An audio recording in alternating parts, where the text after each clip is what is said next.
we are going to have some time at the very end of the presentation for Q&A.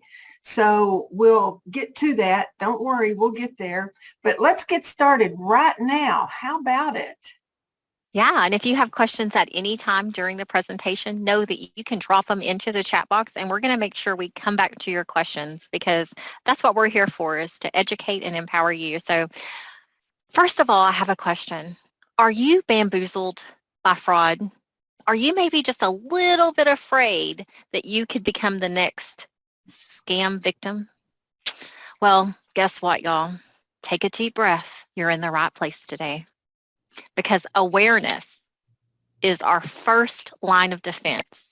Today's webinar will provide you with information. We're going to give you some tools and some resources that will help you to not become a victim, hopefully, because again, our goal is really to help you to spot these frauds, know what the common things are that's affecting our senior population, and really what's happening at First United. So we don't have a lot of time today, so what we're going to highlight is the big ones. While there's probably a lot of frauds that are out there, we're going to just do the most common that we're currently seeing at First United Bank. So my name is Jennifer Henniger. I am the Director of Financial Wellbeing at First United Bank, office out of Durant, Oklahoma. And we are just super excited to share this wonderful information with you today. I'd like to also introduce our moderator, who will be helping with all the presentation, dropping links into the chat box, and just making sure everything runs really smoothly. So Lisa, take it away. Well, thank you, Jennifer. I appreciate that very much. My name is Lisa Crawford, and I'm the Vice President of Financial Wellbeing with First United, and I'm in Marble Falls, Texas, and just blessed that each of y'all are here today. And just as a reminder, if you have questions today, just drop them in the chat box, and we're going to answer those at the end of the presentation. And one of the big things here at First United is, why are we doing this today? What's our reason for being here? Well, guess what? It's all about you, because we want to inspire, just hope that you can achieve your financial goals, and so that you're empowered with this wonderful knowledge that's going to help improve your life. So with that being in mind, drop your thoughts into the chat box of what's your reason for being here today. Just drop them in the chat box. Why are you here today? I wish to be aware of traps. That's good. And Jill Spencer says, increase knowledge and awareness. And Stephanie, to help out our father-in-law and keep your online banking safe and learn about fraud. Okay, and to help with older family members. So we've got some great reasons for people being here today. So we're all on a journey on learning about this. So without any further delay, tell us about our fabulous speaker today, Jennifer. Oh, yes. So our guest speaker today is Allie Townsend. She is a certified financial crimes investigator. And you know what? She has 12 years of banking and fraud experience. And all of those are from First United Bank. So we're really delighted to have her. She's also a member of the International Association of Financial Crimes Investigators, and she's also a member of the Association of Certified Fraud Examiners. So let's give a big First United welcome to Allie. And the crowd goes wild. So welcome, Allie. Thank you, Jennifer. As Jennifer said, my name is Allie Townsend, and I'm here at Durant, Oklahoma, and I'm the fraud manager for First United Bank. So today, I'm just going to get right into it because we do not have a lot of time and there's a lot to talk about. So I wanted to talk about data breaches and start off with that. And some of you maybe heard of data breaches in the news, every other day it seems like. But some of the bigger ones that I wanted to talk about was T-Mobile, Samsung, Equifax, Experian, Anthem, and Facebook. And really, well, let me go back a little bit. A data breach is when confidential information is stolen or accessed by an unauthorized individual. And so all of these have announced, that they have had a data breach at some point in time. Some of these date back to 2015, some more recent to 2021 and 2022. And so T-Mobile, Equifax, Experian, one thing that those have in common is they impacted millions of people.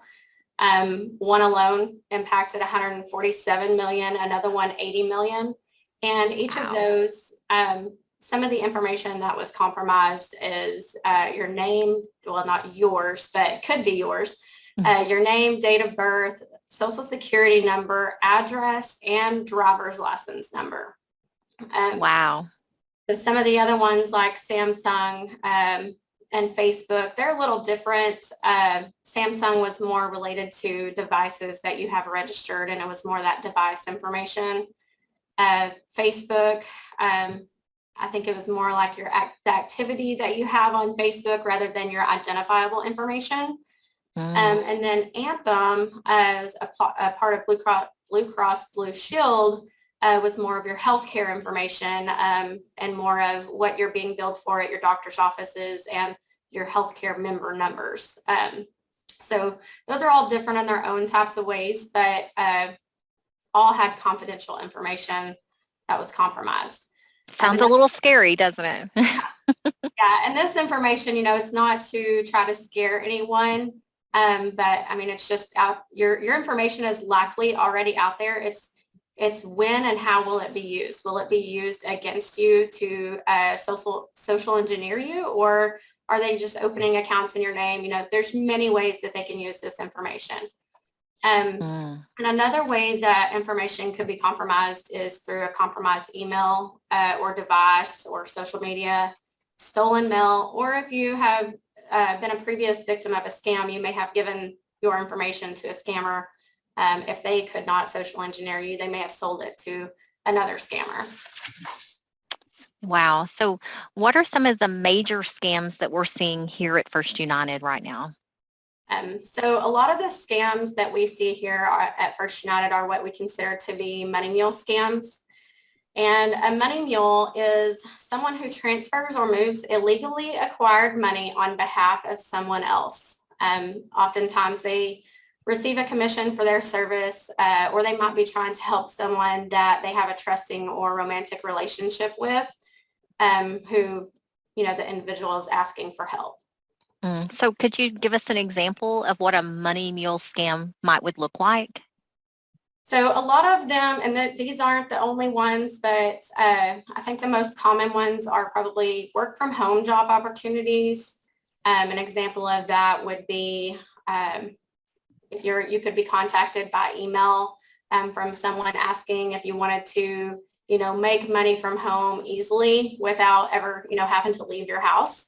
And essentially you don't really have a job description or anything. You're just you're transferring money, you're processing transactions through your own account or through a business account that they instruct you to open. So those are that's kind of how it works from work from home scams. And then another one that we see are dating and social media sites. For like the dating sites, if you're, talking to a companion and they profess their love for you in a short amount of time, and they ask you to send them money and that they'll pay you back. And when they pay you back, it's normally in, stolen funds. And then they overpay you. So they ask you to send it to someone else. Essentially, you're receiving stolen funds and transferring those out. Sometimes it's, they need to help a family member or they need help themselves. They're having medical issues in another country or they're stuck. So they need you to do these type of transactions for them. And social media sites, you can be contacted, the same way as you can on a dating site. You can have messages and stuff. And so that's where those come in. And that even includes, if you play games on your phone and you are chatting with individuals that you're playing the games with, sometimes those relationships can form through there and you kind of end up doing the same thing. So what would be the consequence for someone who's participating in a money mule scam? What could happen? So participating in a money mule scam is illegal and punishable, even if you aren't aware that you are committing a crime. Mm. So what are some of the types of money mule scams that you've been seeing? So we see the romance scams and the social media scams. That would be, those are the top ones. But let's talk about what types of money mule scam or money mules that there are. And Okay. the first ones being unwitting or unknowing, where individuals are unaware that they are part of a larger scam. These kind of go back to those romance scams where, you know, the people that are participating, they have no clue that they're part of a bigger, larger scheme. And then we have witting, which are individuals who ignore obvious red flags and act willfully blind to their money movement activity. They may be warned by their bank, you know, that there are red flags and they feel like that this is a scam and that they are being used as a money mule, and they continue to participate anyways. Some of these individuals, depending on the situation, you know, if they continue to participate on multiple occasions, they may receive a warning letter from the Department of Justice or the FBI about their activities, you know, stating that if they do not stop participating, that they will be criminally charged. Wow. And then we have complicit. And these are individuals who are aware of their active role that they are participating in. And these individuals will go to multiple banks and open up different individual accounts, business accounts. They advertise their services. Very bold, huh? Yeah, they recruit other money mules, and they are, you know, motivated by financial gain, or it could be their loyalty to a known criminal group. So next, I kind of wanted to show a video of, this is Glenda, and she is a real life victim of a money mule scam.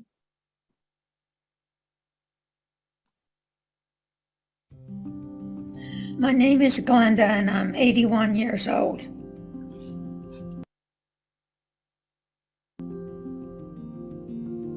In 2014, I met the love of my life online, and he told me that he was a U.S. citizen and was working in Nigeria. He asked me for money to help with his business and help leave Nigeria.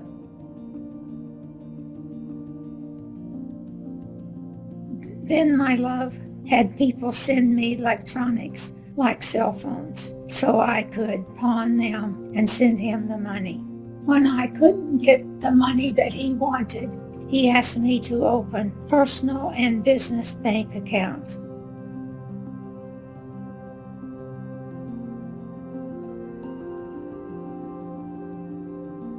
Since 2015, bank employees, local police officers, and federal agents told me that my love was a scam and that I needed to stop or I could go to jail. I didn't listen to anyone else but my love, the love I've never seen nor spoken to. Now I don't have a choice of whom I'll listen to.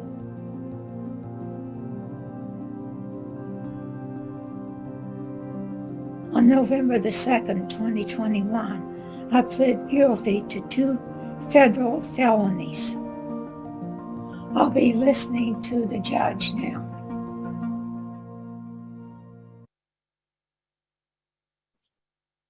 Wow, that's pretty, that'll definitely get you. It's just so sad to hear that story. So what questions do y'all have about money mules? We just want to take a moment and see if y'all have any questions that you would like to ask, any clarification. If so, you can just drop them in the chat box and we'll answer your questions right now. We just want to make sure that before we move on to our next topic that you're comfortable with what a money mule scam looks like, schemes and all that stuff.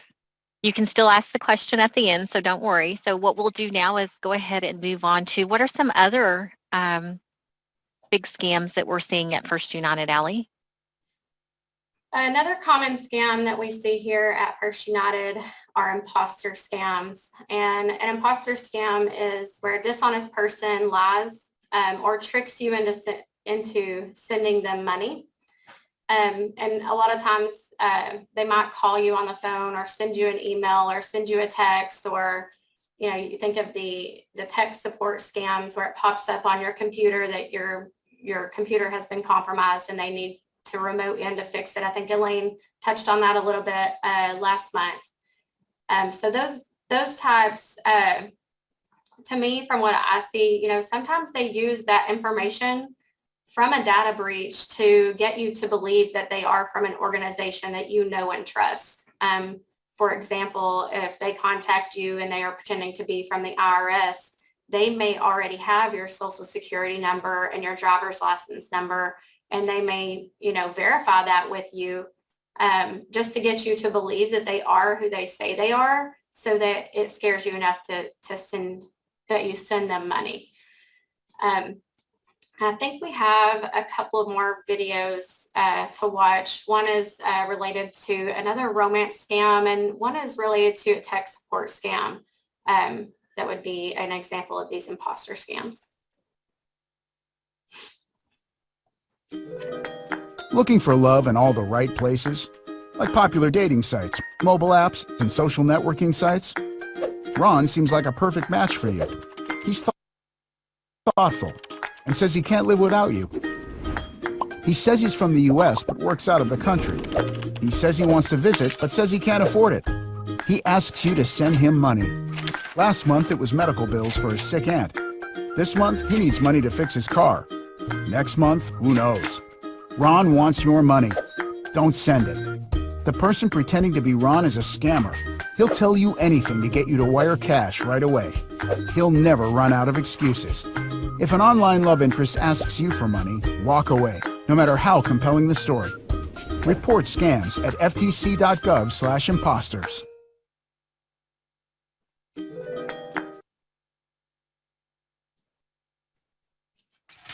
Scammers pose as big-name companies. They call or send pop-up messages to scare you about the security of your computer. We've gotten warnings of viruses in your area. Your computer has been affected.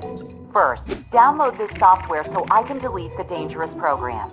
They're good at pretending to be someone they're not because they want something that isn't theirs, your money. No matter what they say, they haven't found anything wrong with your machine. They just want you to pay for software or tech support services you don't need. If someone pressures you, slow down and think it through. Don't give out your financial information, and don't let anyone take control of your computer. Report imposter scams to ftc.gov/imposters. Wow, those were very good videos, and we hope you know now what they kind of look like, basically. And one thing, we did get one question I was going to ask you, Allie, that had to do with it, and the question was, it was sent directly to me, is what if a person asks you to send them a gift card? Was it somebody that you know and trust, and they're contacting you in a secure manner? That would be, the first things that I would look at, and instead of, basing the request off of a text that appears to be from someone you know, or maybe they contact you through Facebook. Both of those things can be hacked. And so I would say pick up the phone call, hear their voice, and make sure that it is actually somebody you know, and probably ask why a gift card. Yeah. Unless it's just for a gift or something, like what they're meant to be for. Very good. Well, thank you. And somebody else said that this happened to them once, that that somebody got their banking information. They even had her account balances. So that is a very difficult place to be, for sure. Yes. So we're going to talk now about what are some things that we can do to help you to be able to spot a scam, because that's really kind of where this is going, is like, hey, how do I know if I should send them a gift card or not? And so right now we're going to spend just a few minutes telling you what are some things you can do to spot scams.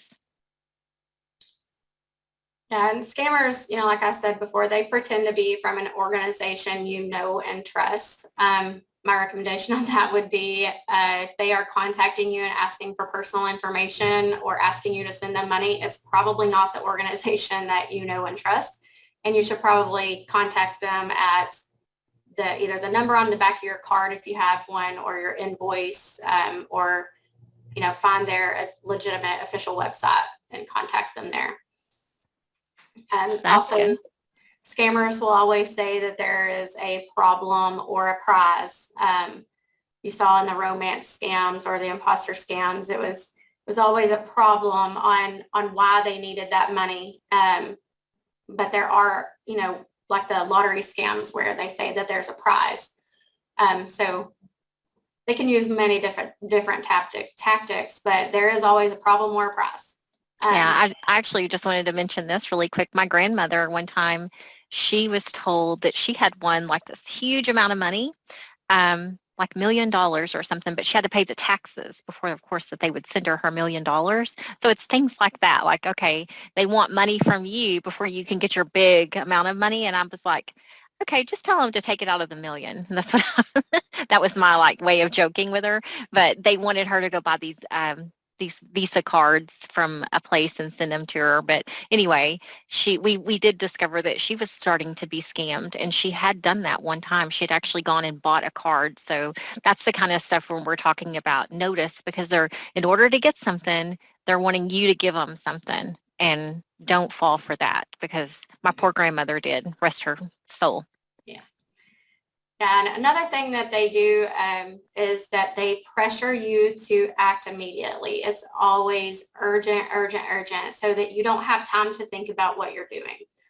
And then they tell you to pay in a specific way. It could either be Cash App, Venmo, Zelle. It could be that they want you to buy gift cards and send them the pictures of the gift cards.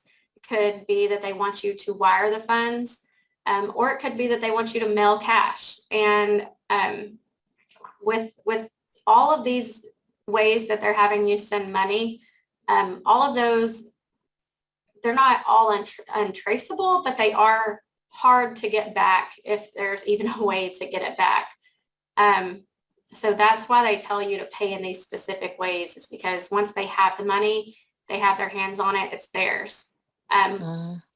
When people start mailing cash, the post offices, FedEx, UPS, all of this, they started to catch on to that. So now they're even having individuals put that cash into magazines and then put that way, when you go in, they don't suspect that you're mailing cash and you're involved in a scam.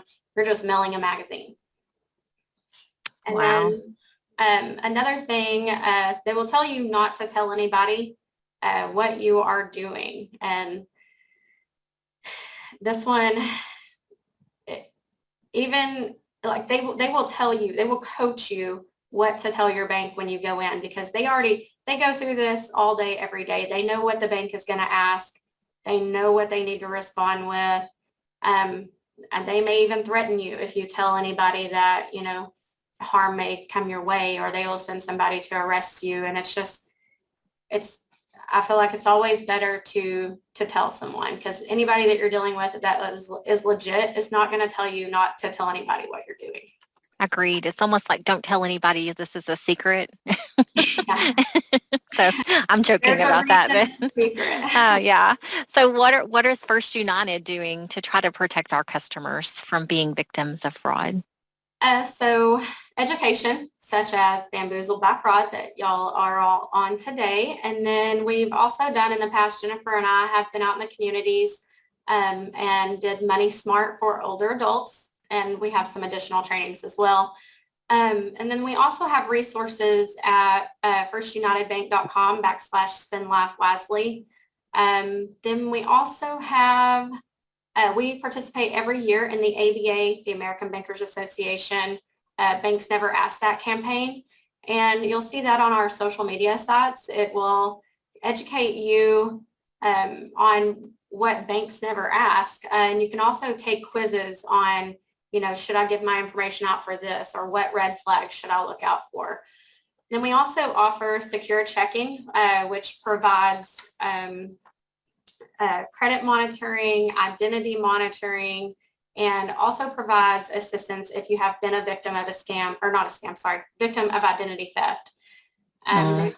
And let We me just say, that is like Yeah. one of the best services. And I'm not just saying that because I've actually just seen people have to use it, and it just saves a lot of time and footwork on their end. And then just my favorite thing is just that credit monitoring, knowing that I do have credit and that my information was probably leaked in a data breach. So I'm constantly, once a month, I get an email letting me know that my information doesn't show any changes. And so it just gives me that peace of mind knowing that I have that option and that protection that we offer here. So I find that to be worth its weight in gold.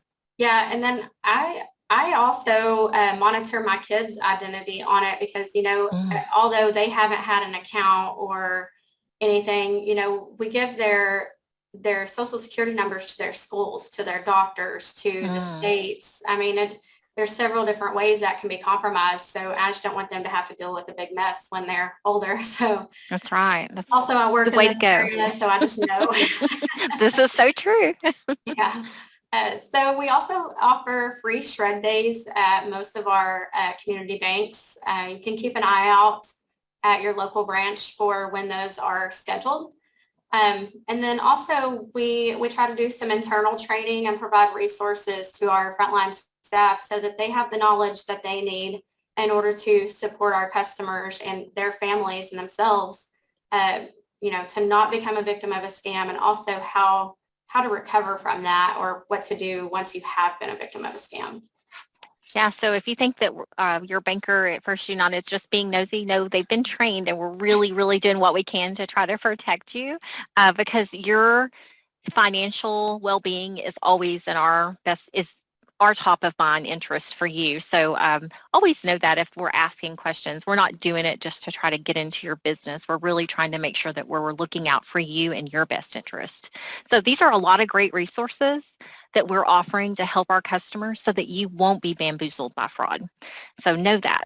So what we're going to do right now is we're going to come back to questions and share some other information. But first, we have a survey. It's a really short survey. You should be able to complete it in less than 2 minutes. And what you can do is we have a QR code. And on the QR code, you can grab your phone, the camera, and it looks like you're taking a picture of the little box. Whenever the camera gets really focused, it'll have a link, and you can click on that link, and that'll take you to the website. But Lisa's also dropping the survey into the chat box, so you can click it. And here's what's in it for you to do the survey. We're going to be giving away 2 $25 Amazon gift cards in a random drawing, so don't know who's going to win, but for sure to be able to win, and this is not fraud, this is for real, that we just want to hear, like, what are some things you want to hear about? What did you think of today? Because we just value your feedback. I'm going to start the timer now for 2 minutes, and Lisa has dropped the link into the chat box, and you can click it, and I'll let you know when the 2 minutes is up. Okay, the timer went off. So we're going to go ahead and share with you about next month's presentation. We're going to be talking, it's our final part 3 of Bamboozled by Fraud. So each month we're bringing in different presenters, different topics, and really trying to cover all the different things about fraud that's affecting our senior citizens. So you'll want to definitely join us next month, because if there's something you didn't hear about today, you're likely going to be, I'm pretty sure you're going to be hearing about it next month, because we try to hit all the different topics next month that really affect the senior population. So Lisa's dropping a link into the chat box as well. So in case you want to register, you can go ahead and do that. Haven't seen it drop yet. Okay, there it is. So that it's a sign up genius. So you can register now for next month. It'll be the 4th Thursday. And so definitely want to get you to attend that. All right, so we're coming now to our questions. We want to hear what questions you might have, because today what we've talked about is money mules, the money mule scams that we're seeing. We've talked about imposter scams, because that's what we're seeing a lot here at First United. But you may have a question on any of that, and right now we just want to take the time. So you could raise your hand, and how you do that is at the bottom of your screen where you're joining this today. You can actually raise your hand, and we could take you off of mute at that point, and you can ask your question, or you can type it into the chat box, either way. There's also some reactions at the bottom that you can use, and with that we can you can raise your hand as well. Allie, can you, you were telling us when we were going over this the other day about the thousands of dollars that people you've seen lose money. Can you kind of go into that, like hundreds of thousands of dollars? What kind of scam was that? Well, in 12 years, I've seen a lot of it, but one of them that, pops out to me was an imposter scam where, someone was contacted by not only the IRS, but the FBI as well. And really the only thing that they had was that, hey, your money is not safe at the bank. They didn't threaten them with anything that they informed us of or anything, but some of those scams, they have lost like up to 400,000, if not more. So and when it's larger dollars like that, they'll normally ask you to wire that kind of money, because gift cards and Zelle and everything, they have limits on how much you can send. But we have seen some of the wire imposter scams be up to $400,000. Okay, I see some raised hands. And so Lady Jane had a question. So Lisa, are you able to unmute her? Okay. My question was about charity scams. Can you hear me? Yes. Mm-hmm. We hear you. I've gotten a lot of calls from charities, and they always want you to put it on a credit card and do it now. Whatever the urgent need is, it's always urgent. Yes. Yeah. They want you to send it on some type of card so they can access it immediately. I'm assuming they want you to send pictures of that card so they can unload it. No, they're asking her to use her credit card. Oh, no, they just use my credit card and give them the numbers and the code on the back and everything. Yeah. And then they'll probably debit your account and then also start using your debit card for other types of transactions as well. Or credit card, yeah, credit card up until whatever the max limit is that they can spend, or until it's flagged by the fraud. So what I'm hearing you say, Allie, is don't do it. Don't do it. If you would like to donate, there are resources out there where you can find legitimate charities. I think Elaine talked about that last month, and I think there was a tool that you could utilize in her resources to verify charities and how to donate and what type of transactions that they accept. I've started using Charity Navigator, and I just answer all phone calls and say, I'm not sending anything to anybody over the phone anymore. I want it only by Charity Navigator. Yeah, that is good. And plus, if you go to the website and it's a legitimate website, I feel like that's way safer too. Yeah. And I'm sure Allie would agree 100% with me on that. Yeah. So that's very good. So thank you. And then there's another question. Hold on. Melba has her hand up. Yes. Oh, okay. There's another question here. Jennifer, do you see it from Sarah Kerr? Yep. But go ahead and do the person who's unmuted, and we'll come back to that one and unmute. Melba, yes. Melba. Okay. Melba? My question is, when we're trying to make sure we have enough insurance to cover our money, there's Equifax out there, all of those three. And then I have Norton on my computer. I have Norton on my phone, and then I have the bank. And then I don't know how many others I have. How many of those should I feel comfortable dropping? I know I pay the bank for this bank that I have money in, $6.95 a month. What does that cover, and what should we do to get more coverage if something should happen, even though we're careful? And it can happen if we're careful. So it's the secure checking, I think is what she's referring to, the amount that it will go up to. Yeah, the amount and what it will cover, because these people are smart. So, I just know that I'm covered.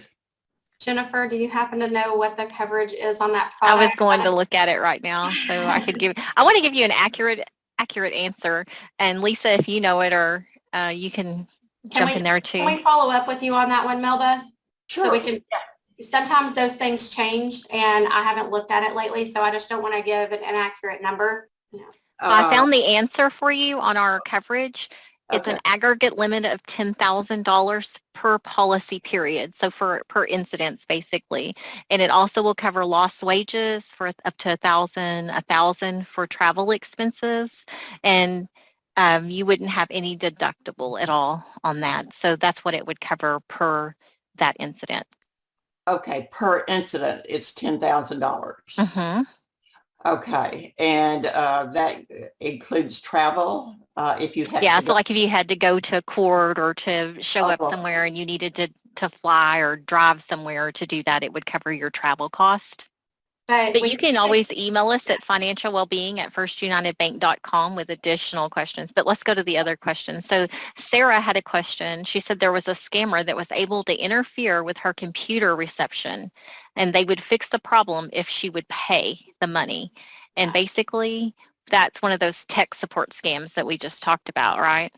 Yeah, that's what it sounds like. Because earlier, I think she said that it had happened to her more than once, and they had her banking information, even her account balances. So to me, it sounded like they may have accessed her computer in some way, whether it was authorized or not.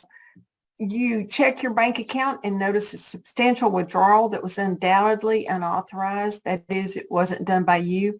The question is, what are the very first things you should do immediately? Contact your financial institution and report the unauthorized activity.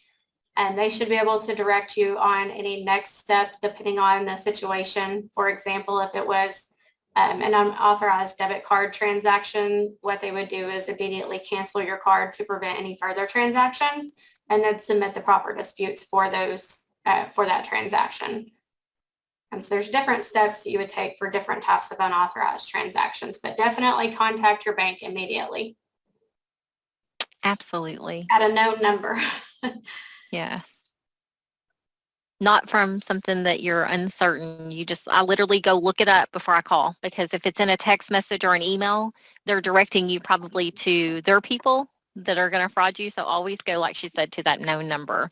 And if you have additional questions, you can reach us at financialwellbeing@firstunitedbank.com, like we said, and we'll be happy to take care of your individual questions. And somebody said, do scammers have access to your online banking? And the only way that they would is if they have your username and password. So like if they did get into your computer, for example, and you had it saved on your computer, there is that possibility in that scenario. I think what Sarah is talking about, she was the one talking about that tech support scam. So if they did access your computer and they did have your banking information, I would highly recommend you reach out to your banker and explain what happened and figure out what next steps need to happen. It's definitely, if they had access to it, your account would need to be closed and a new one opened. And we would want to provide you with the resources you need to monitor your credit and identity and secure your accounts. Absolutely. Those are all things that you definitely will want to do. I was trying to find the link to the recording from the last one, but what I'll do is I'll make sure that, like Lisa dropped the link in, you could go to firstunitedbank.com and look at /Spend Life Wisely, and you will be able to access that. Jill did have her hand up. Jill, did you have a question? If so, I'm going to have them unmute you really quick. Okay. We have a guest here, Lorraine, that would like to ask a question. Absolutely. Absolutely. Should we respond when they want us to do a survey, answers questions on a survey, and then afterwards they say you have an award or reward. You pay the shipping. They have a variety of items you pick from, and you pick it, and they say pay $1, I think, for shipping. Should you respond to that? I would not personally respond to those. I wouldn't do or wouldn't recommend doing surveys for any organization that you're not a part of. Because when you click on that link, if they're coming via email, you're clicking on a link from an unknown individual or company, and it could be a scam. I'm not saying that those don't exist and could be legit. I'm just saying I would use, proceed with caution and more than likely not participate in those. Because, you're paying $1. It might just be $1, but you're paying $1 to receive that award or reward that you were speaking of. Just my understanding of it. Agreed. That's good advice. Well, did y'all see any other questions before we end?